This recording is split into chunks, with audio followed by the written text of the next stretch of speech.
अधूरी चाहत से पूरी मोहब्बत तक। रात के ठीक 3 बजे थे। सिया को घर की औरतें सजाकर कमरे में छोड़ गई थी।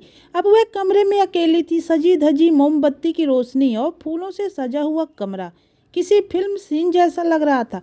पर सिया का मन बेचैनी से भरा था। पहली बार वह अपने माँ बाप से इतनी दूर थी। पहली बार किसी अजनबी घर में अकेली। शादी की पहली रात को लेकर जितनी बातें उसने सुनी थी वे सब उसकी आंखों के सामने घूमने लगी। बिना वजह हाथ पांव कांप रहे थे। दिल की धड़कन इतनी तेज थी कि उसे खुद सुनाई दे रही थी।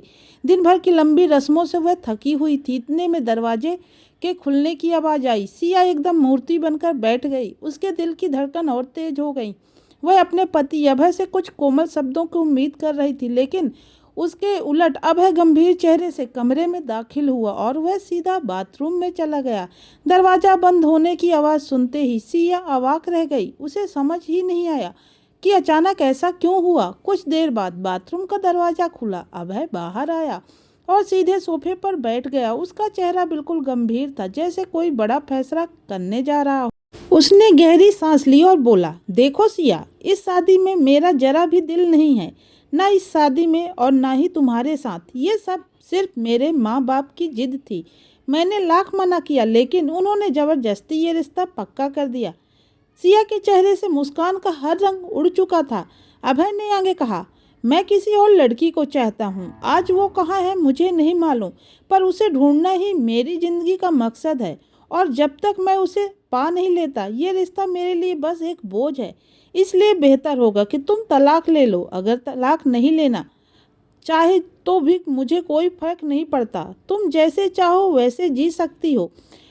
परसों मैं वापस लखनऊ जाऊंगा अपनी जॉब पर। तुम्हें जैसी जिंदगी जीना है वैसी जी लेना। इतना कहकर अभय चुप हो गया। कमरे में सन्नाटा छा गया। फूलों से सजे उस कमरे में अब सिर्फ सिया की धड़कने की आवाज़ गूंज रही थी। सिया मन ही मन सोच रही थी, आज के ज़माने में तो लव मैरिज करना इतना मुश्किल नहीं है। फिर अभय ने मेरे से शादी क्यों की? सिर्फ मेरे और मेरे माता पिता की ज़िंदगी बर्बाद करने के लिए? वह अपने सवालों में उलझी थी कि तभी अभय की ठंडी बेरहम आवाज़ आई, कब तक ऐसे खड़ी रहोगी? लाइट ऑफ कर दो और मुझे चैन से सोने दो। और हाँ, तुम आज सोफे पर सो जाओ। जब तक मैं इस कमरे में रहूँगा तुम हमेशा सोफे पर ही सोना होगा।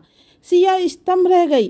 शादी की पहली रात, जहाँ लड़की सपनों और उम्मीदों में होती है, वहाँ उसे इस तरह का व्यवहार मिला। कसमसा कर उसने लाइट बंद की, अपने कपड़े बदले और चुपचाप सोफे पर लेट गई। आंखें बंद थी, लेकिन दिमाग में लाखों सवाल घूम रहे थे। उसका गुस्सा और दर्द आंसुओं में बदल चुका था। वह अपने माँ पापा को कोस रही थी, क्यों मेरी जिंदगी की डोर ऐसे इंसान को पकड़ा दी? गुस्से में ही कब उसकी आंख लग गई उसे पता ही नहीं चला। सुबह जब सिया की आंखें खुली तो बिस्तर खाली था। अभय कहीं जा चुका था।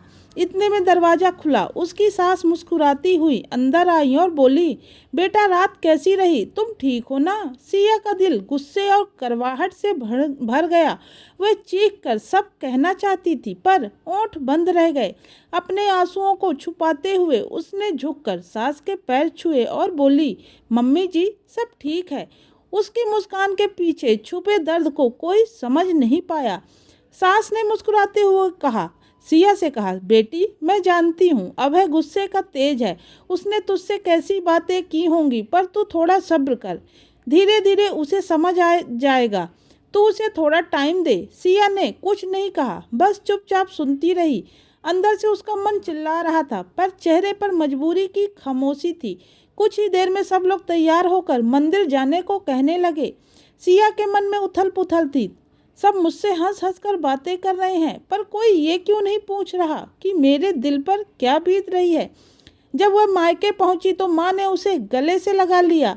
मेरी रानी बेटी कैसी है? तेरी सास कैसी है? सिया सब कुछ कहना चाहती थी। वह बताना चाहती थी कि शादी की पहली रात ही उसकी दुनिया उजड़ चुकी है, पर माँ पापा की आंखों में चमकता गर्व और खुशी देखकर वह चुप हो गई। उसने मन ही मन सोचा, अभी कुछ नहीं कहूँगी, माँ पापा को दुखी नहीं कर सकती। समय आने पर सब बता दूंगी, फिर जैसा वे कहेंगे वैसा करूँगी। वह जिस शांति से अपने मायके आई थी उसी शांति से ससुराल भी लौट गई, लेकिन अभय वह अपनी जिद पर अड़ा रहा। माँ बाप ने लाख रोकने की कोशिश की पर उसने किसी की एक न सुनी और लखनऊ वापस चला गया। समय बीतता गया। सिया कुछ दिन बाद 1 महीने के लिए अपने घर रहने आ गई। इस पूरे महीने में उसने कई बार कोशिश की कि माँ पापा को सब बता दे, पर हर बार ओंठों तक आते शब्द दिल में ही दब जाते। न जाने किस वजह से वह अपनी सच्चाई कह ही नहीं पाई। एक दिन अचानक सिया को यह सच पता चला कि उसके माँ पापा ने उसकी शादी के लिए कई लाख का कर्ज ले रखा है। यह सुनते ही उसके पैरों तले जमीन खिसक गई। उसके मन में एक ही डर घर कर गया, अगर पापा को सच्चाई पता चली कि अभय मुझे अपनाना ही नहीं चाहता तो उनका दिल कैसे टूटेगा। उन्होंने तो अपनी जिंदगी की सारी पूंजी, यहाँ तक कि कर्ज लेकर मेरी खुशियों पर लुटा दी, और मैं उन्हें क्या लौटा पाऊंगी। सोचते सोचते सिया की आंखों में आंसू भर आए। वह चाह कर भी अपने माता पिता को कुछ नहीं बता पाई। उसने ठान लिया कि सही समय आने पर सब कहूँगी, अभी नहीं।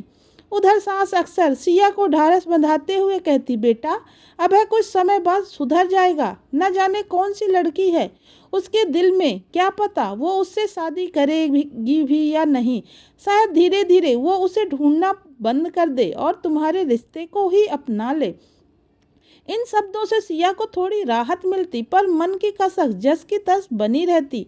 वह चाहती थी कि उसका रिश्ता कभी तो सही मायनों में रिश्ता बन जाए।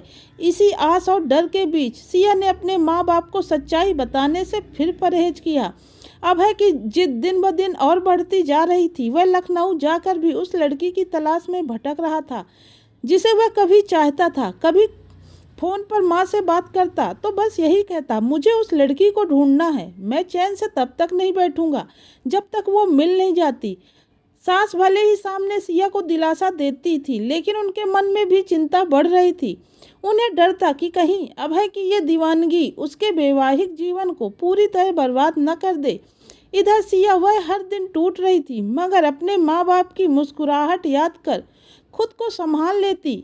रातों को आंसू बहाती, लेकिन सुबह होते ही चेहरे पर नकली हंसी चिपका लेती। अभय अपनी जिद में दिन रात उसी लड़की को ढूंढता रहा। फाइलों के बीच, पुराने दोस्तों के जरिए, सोशल मीडिया तक, हर जगह उसकी तलाश में भटकता रहा। लेकिन जब उसे आखिरकार उस लड़की का पता चला तो उसकी दुनिया ही बिखर गई। वह लड़की अब किसी और की पत्नी बन चुकी थी। उसके चेहरे पर शादी की तस्वीरों की हंसी देखकर अभय का दिल टूटकर चकनाचूर हो गया। उसकी आंखों में वही सपना था जिसे पाने के लिए उसने सिया जैसी लड़की को ठुकरा दिया था। उस रात अभय पहली बार अकेले बैठकर रोया।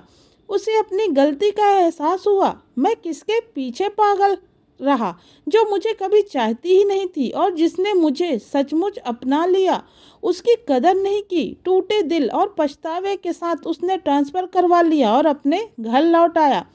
सिया ने जब अभय को घर में देखा तो उसका मन भावनाओं से भर गया। उसने कभी उम्मीद ही छोड़ दी थी कि अभय उसके पास लौटेगा, लेकिन वह कुछ बोली नहीं। बस वही सादगी, वही अपनापन और वही चुपचाप सेवा उसके चेहरे पर थी। धीरे धीरे अभय ने सिया को समझना शुरू किया। सुबह की चाय में उसकी मासूमियत, घर के कामों में उसकी जिम्मेदारी, और सबसे बढ़कर उसके आंसुओं में छुपा प्यार अभय के दिल में कुछ बदलने लगा। एक दिन उसने सिया की आंखों में देखा और धीरे से बोला, सिया, मैं बहुत बड़ी गलती कर चुका हूँ। मैंने उस लड़की के लिए तुम्हें ठुकराया जिसने मुझे बहुत पहले ही छोड़ दिया था, और तुम तो मेरे हर दर्द में, मेरे हर गलती में मेरे साथ खड़ी रही। क्या तुम मुझे माफ़ कर पाओगी? सिया की आंखों से आंसू बह निकले, पर इन आंसुओं में दर्द से ज़्यादा सुकून था। उसने धीरे से कहा, अभय, रिश्ता सिर्फ खून या रस्मों से नहीं जुड़ता। रिश्ता जुड़ता है विश्वास और दिल से। मैंने हमेशा तुम्हें अपना माना था, आज भी मानती हूँ। उस पल अभय ने सिया का हाथ थाम लिया। उसके चेहरे पर पछतावे की रेखाएं थी, लेकिन साथ ही एक नए जीवन की आस भी। और फिर धीरे धीरे उनका रिश्ता उस मोहब्बत में बदल गया जिसकी नींव पहले दर्द पर टिकी थी, पर अब भरोसे और अपनापन से मजबूत हो चुकी थी। सिया और अभय आखिरकार हंसी खुशी अपनी जिंदगी बिताने लगे। इस तरह कहानी का अंत दर्द से निकलकर प्यार और अपनापन पर होता है। तो ये कहानी कैसी लगी है कमेंट्स करके ज़रूर बताइएगा। वीडियो को लाइक और शेयर करना ना भूलें।